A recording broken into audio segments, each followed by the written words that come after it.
So yan ni sinili ay yung si kanang Emma o si Rosa. Ay, naku. Hello everyone! So, it's me again doing some vlog. So, it's a Tuesday and Wednesday ganap guys sa work. So, we decide nga maglimpyo sa warehouse. Kay as per instruction sa mong boss, dapat limpyuhan ang warehouse. And with the purpose na siya guys, later on, makabalo mo sa reason nga nung among i-arrange by designing and unsay mga parts. So, materials by materials ang arrangement ana guys. So there amo nang hinay-hinay o limpyo ang tunga kay wala na may space habuanan sa mga karaan nga mga stocks guys. So among limpyuhan ang kilid-kilid then para naayagyanan sa tao and soon amo na i-promote among mga materials nga nasa mong warehouse guys kay para makita ninyo unsa kada kuha mong warehouse ug sa kadaghanang materials nga wala pa nagamit guys.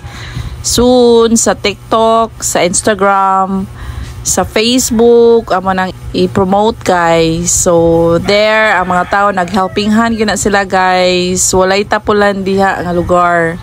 Tanan nagtinabangay. So thankful kay ko sa mga tao nga nitabang o arrange. Shout out to Erwan Abordo og si Roldan Limpag. So mo na siya guys, nagtinabangay sad mi og kanang kaon kay nga na siya nga nakalingaw guys. So I'm so thankful kay sa God guys nga nakapakaon ko almost 40 plus ka tao sa company guys.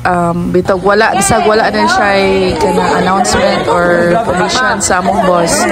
I take an initiative na pakaroon sila after lunch, pa-snack sila, pa-break time sila kay kapoy baya si Elsa guys, kapoy panglimpyo. Though paid sila na adlaw guys, but at least I'm happy nga naka-serve ko nila with all my heart sa pagtabang nila, pagpakaon kay in fairness guys, mga buutan gid kay sila guys. Thanks to all. I love you all.